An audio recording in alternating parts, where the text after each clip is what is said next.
ardayda kulliyadda injineerinka iyo teknolojiyadda ee jaamacadda Togdheer University oo ka mid ah jaamacadaha ugu tayada wanaagsan ee ku yaala Somaliland ayaa habeenkii xalay ahaa soo bandhigay programs cusub oo iskugu jira database iyo websites ay si cajiib ah u sameeyeen ardaydu. barnaamijyadan ay sida casriga ah u sameeyeen ardayda jaamacadda Togdheer oo ah kuwa sanadkan ka qalin jabinaya jaamacadda gaar ahaan kulliyadda injineerinka iyo teknolojiyadda ayaa soo bandhigay aqoonta iyo xirfadda tayada sare leh ee ay barteen muddadii ay dhiganayeen jaamacadda Togdheer University. munaasabadda oo ay ka soo qayb galeen gudoomiyaha jaamacadda Togdheer University Cabdibaasid Cabdinuur Xaaji Siciid, xildhibaan Axmed Salebaan Carab oo ka tirsan golaha wakiilada, xildhibaan Maxamed Case oo ka tirsan golaha deegaanka degmada Burco, macallimiin, maamulayaal, mas'uuliyiin ka socday shirkadaha Dayax iyo Hotel Barkulan iyo marti sharaf kale. ugu horeynba waxa madasha iba furay gudoomiyaha jaamacadda Togdheer University Cabdibaasid Cabdinuur Xaaji Siciid, hormuudka kulliyadda injineerinka iyo qaar ka mid ah macallimiinta jaamacadda iyagoo ka waramay aqoonta iyo xirfadaha tayada sare leh ee ay huwan yihiin ardayda Togdheer University oo ah kuwa leh hal abuur cusub iyo aqoonba. marka koowaad waa hambalyo, waxaad soo bandhigteen aqoontii aad qaadanayseen. ardaygu aqoonta uu macallinku siinayo inay maskaxdiisa ku kaydsanaato maaha, waa inuu bulshadiisa iyo mujtamaciisa uu la wadaago. jaamacadda Togdheerna waxaa ka go'an inay soo saarto aqoon-yahano ay dhab ka tahay kana go'an tahay takhasusiyada ay baranayaan. caawa waxaynu joognaa injineerinkii iyo teknolojiyaddii. macluumaadkan iyo website-yadan iyo database-yadan runtii aad soo bandhigteen dee waa muhiim oo waa daruuri, waa qasab in la iibgeeyo oo bulshadu ay ka faa'iidaysato. yaanay noqonin qaar ku kaydsan kombiyuutarada. sidee loo iibgeynaya dib baynu uga fikri doonaa insha allahu, laakiin waxaa muhiima tacabkaasi inaanu noqonin tacab dee ku eg caawa oo keliya ee uu noqdo tacab taabagala oo bulshada iyo mujtamaca looga faa'iideeyo. waxaad samayn kartaan meheradahaad u tegi kartaan, waad oran kartaa waxaan hayaa macluumaadkan, database-kan aan hayaa, biishaasoo dhan free ku isticmaal, hadduu ku anfaco ii yeeg. hadduu ku anfaco soo dunida soo trail ma jiro, trail baa jira,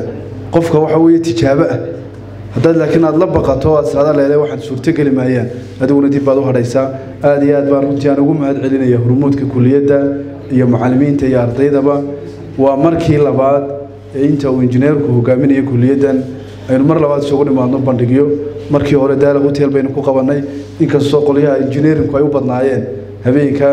caawa laakiin teknolojiyadda ICT-ga u badan. khayr badan baan idin rajaynayaa. halkan caawa waxaan aynu dhammaanteen marti wada nahay kulliyadda injineerinka iyo teknolojiyadda iyo ardaydeeda oo runtii habeenkan oo kale sanad kasta ardayda seniorka ay ku soo bandhigaan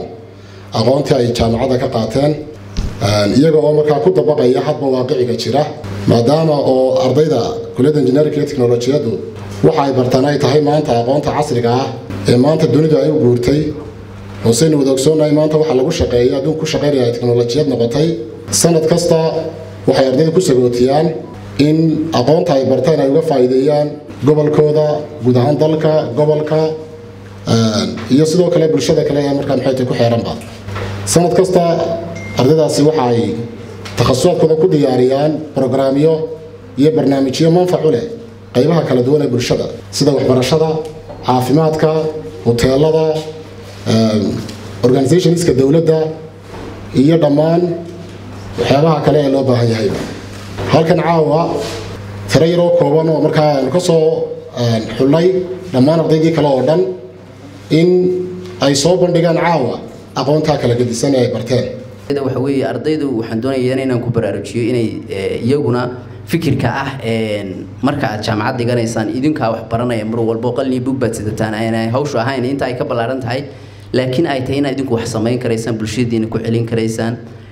xalalka dhibaatooyinka bulshada haysata aad xalal intaad u samaysaan idinku aad dib ugu celinaysaan bulshadiina. fakal kasta markaa oo jaamacaddu leedahay waxaa laga doonayaa in xal bulshada uu ku soo celiyo oo problemska haysata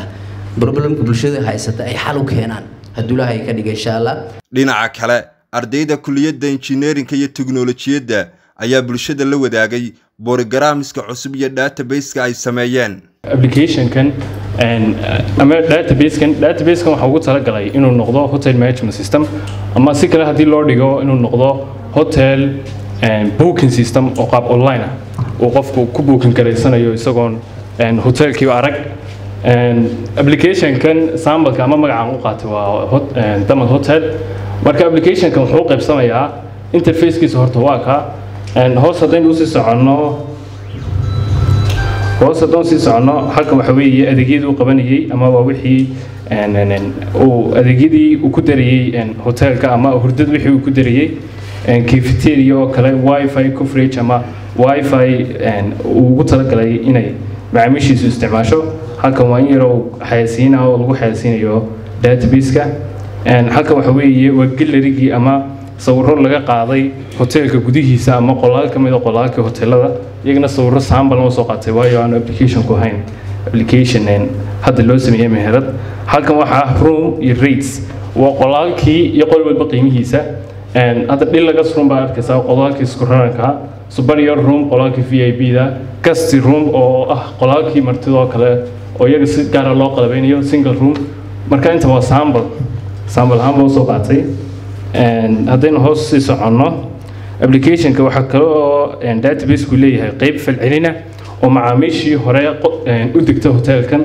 ay falcelin kaga bixinayso ay ku falcelinayso waxay kala kulmeen hotelka iyo adeegihiisa halkan waa halkii aad ka helaysay ama aad kala xiriireysay ciddii maamulka ka ahayd database-ka oo aad gelinayso magacaaga saxan emailka halkii laga soo xiriir lahaa halkan waxaan ku soo bandhigayaa website kaas oo magaciisu yahay Himilo Online waxaan ku sameeynaa waa e-commerce haddii aan sii gudagalo website-ka waxaa loogu talagalay in lagu iibiyo alaabta kala duwan sida maryaha suumanka iyo weliba kabaha website-kan waxaan uga faa'iideysanayaa ama bulshada uga faa'iideysanaysaa waxa weeye tusaale ahaan qof Burco jooga ayaa wuxuu doonayaa inuu Hargeysa oo kale alaab u dirsado qofkii markuu alaabta dirsanayo ma joogo kulama joogo markaas si uga faa'iideysto qof Burco jooga inuu Hargeysa alaab ka dirsado ayuu sahlayaa inuu habkan online-ka u isticmaalo waxaan halkan ku soo bandhigayaa website-kaas oo ah education website ama website wax laga baran karo oo jaamacadeed website-ka haddaynu sii gudagalno website-ka interface-kiisu marka hore waa kaas waxaan ku salaynay isla jaamacadan Togdheer ujeedadana waxay ahayd inaanu sameeyno website online ah oo wax lagu baran karo website-kan waxaan ugu talagalay jaamacadda wuxuu ka kooban yahay home iyo qayb loo yaqaano faculties iyo qayb loo yaqaano campuska jaamacaddu ay leedahay iyo qayb loo yaqaano office qaybta ugu dambeysana waa contacts weeyaan qaybtan aan imika joognaa waxa weeyaan waa home-kii qaybta inoogu xigta oo faculties-ka ayaynu u gudbaynaa qaybta faculties-ka waxaa ku jira faculties-ka jaamacaddu bixiso gaar ahaan caafimaadka qaybta socialka engineering-ka fakal kasta marka hore waxaan u kala qaaday saddex fakal oo kala waaweyn ama saddex qaybood oo qaybta caafimaadka iyo qaybta socialka iyo qaybta engineering-ka mid kasta markuu sii guda galo qofku wuxuu ka sii helayaa facultiyadii kale ku sii hoos jiray sidoo kale waraaqdan ama boardkan wuxuu ka akhrisanayaa information ku saabsan jaamacadda iyo facultiyada iyo qaybaha ay bixiso systemka waxa ku diyaariyay C# waa system desktop application halkan waa interface-ii admin-ka waxa yaala dhammaan wixii ka koobnaa foomamkii iyo wixii oo dhan halkan waxaan ka arkaynaa userska intii inoo yaalay qaybtan iyo studentska ardayda intii inoo diwaalgashaneen teacherskii staffkii iyo classeski intii inoo yaalay halkan waxaa inoo yaala foomamkii oo dhan registration-ka haddaan tagno ardayga halkaas laga diiwaangelinayaa ugu horreyn waxaa la diiwaangelinayaa magaciisa waxaan soo jeedinayaa project-kan haweeye waa project waxa weeye university management system oo dashboard-kii sidaad aragtaan wuxuu leeyahay dashboard-keenu waxaa ku diyaarsan dhammaan haweeye reportskii iyo foomamkii lagu talagalay lagu diiwaangelinaya ardayda iyo attendance-ga iyo classeska iyo financialka iyo staffka xildhibaan Axmed Salebaan Carab oo ka tirsan golaha wakiilada xildhibaan Maxamed Case oo ka tirsan golaha deegaanka degmada Burco maamulayaasha iskuulada Mustaqbal Secondary iyo Master aadan Cabdikariin aadan Garash oo ka tirsan maamulayaasha hotelka Barkulan oo dhammaantood halkaasi ka hadlay ayaa ku ammaanay kuna hambaliyeeyay ardayda Togdheer University hal abuurka cajiibka ah ee ay la yimaadeen. runtii waa wax lagu diirsado waxa weeye daayarteeni oo hindisaysa ama ikhtiraacaysa barnaamij cusub oo bulshada aad iyo aad ugu baahan tahay waa mid aad iyo aad lagu farxo waa waxa weeye dhiirigelin weyn ku sameynaya runtii waxa weeye anagu insha Allah ta'ala ka iskuul ahaan waanu ka faa'iideysan doonaa barnaamijyada ardayda hindiseen aad iyo aad baan ku mahad celinaya faculty kala duwan oo yani kala nooca haday tahay xagga marka education-ka haday tahay xagga business-ka haday tahay yani marka waxyaabo badan baa soo bandhigteen marka aad iyo aad baan ugu farxay anigu ardaydan aqoontan soo bandhigaysa ee aan ku soo bandhigtay oo idinku bogaadinaya jaamacadana aad iyo aad baan ugu mahad celinaya gudoomiyaha jaamacadda oo da'yara oo waxa weeye aad u firfircoon waxaad moodaa hadii jaraale marka la leeyahay dadka retire-ka ah yani markaas dhalinyaradu ha bedesho waxyaabaha ka soo baxay waxa weeye waqti badan buu qofku shaqeynaya marka qof dhalinyaro yahay maanta farxad gaar ay tahay jaamacaddu waa jaamacadaydii 4 sano ka hor hoolkii aan fadhiyi jirnay baan maanta stage-kiisa taagan oo aan ka khudbadaynayaa waxa mahadaas oo dhan la ilaahay subhanahu wa ta'ala marlabaadka waxa mahad leh gudoomka ama madaxweynaha jaamacadda Cabdibaasid oo anigu aqaanaba Suldaan Cabdibaasid oo waa suldaanka marka salaadiinteeni kala maayo waa suldaanka horumarinta dhanka waxbarashada Cabdibaasid gudoomiyaha jaamacaddu sidaan xogta ku hayo waa gudoomiyihii ugu da'da yaraa ee jaamacadda soo mara intii hogaanay jaamacadda taas caaw midheedii waynu haynaayo fursadan maanta ardaydaasi ay heleen itu soo itaabsi wax lagu barayo anagu maanu helin 4 sano ka hor chance looma siin nalagama hadlisiin wixii aanu baranayna lagama soo celin taas waxa mahad gaara isaga leh oo soobay waana awoodda dhalinyarada daayartan maanta wax baranaysa waxaan ku dhiirigelinayaa Cabdibaasid waa hormuudkiin iyo hormuud dhan kasta iyo role model baa idin noqdo ka hudheel ahaan anagu waanu dhiirigelinaynaa bahda IT-ga ama bahda tiknoolajiyada si weyn baan u dhiirigelinaynaa waanu soo dhaweynaynaa aad iyo aad baan bogaadinayaa in xagga loo beeray oo mataqaanaa ay hawshaas ay u socoto anagu xildhibaan ahaan waxaanu sameynaa in kala xildhibaani xafiis service oo service badan isugu jira marka waanu u baahanay laftigeego cid noo qaabaysa database-kiisii homepage-kiisii waxa weeyaan dhulkaanu iibinaa dowladda hoose wixii caawimo uga baahan baanu ka caawinaa mataqaanaa waanu u karaynaa dadka guryaha waanu ka karaysanaa guryo badan oo imanka business ah oo ayaanu mas-uul ka noqonay durba dee waanu dhalinyarada waanu u baahanay wixii mataqaanaa howlahaas ku shaqo leh inay nala soo xidhiidhaan insha allah aad iyo aad baan ayaan idin buwaadinayaa arrinkaana haddii lagu korayahay aan u soo dhaweynaynaa annagu ka dayaxjad ahaan waxaanu ku shaqaynaa haddii lagu korayahay shaqadan aad soo bandhigteen aad bay noo khusaysaa ardayda waan haddii lagu korayay waan ku bogaadinayaa jaamacadda Togdheer aad iyo aad baan ugu hambaliyeynayaa gudoomiyaheeda dhiinkeeda macallimiinteeda iyo ardaydii ina tustay ability-ga ama aqoonta ama kartida ay u leeyihiin inay wixii ay soo barteen soo bandhigaan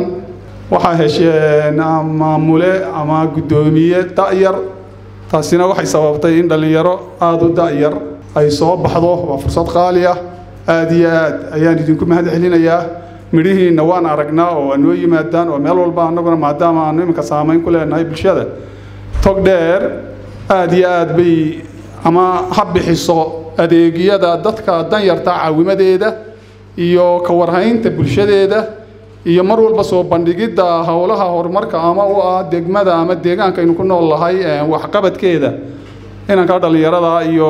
inta ku xidhanba waanu is aragnaa aad iyo aad adeer ilaahay ku barakeeyo cilmiga iyo dhalinyarada aad soo saarayso iyo jaamacadda aad ku dadaalaysaba khayr baan idin rajaynayaa gabagabadii waxay halkaasi shahaado sharaf ku maamuuseen ardayda kulliyadda injineerinka iyo tiknoolajiyadda ee jaamacadda Togdheer University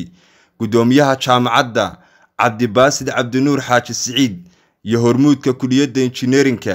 injineer Farxaan Maxamuud Giire Cabdirashiid Timir burco.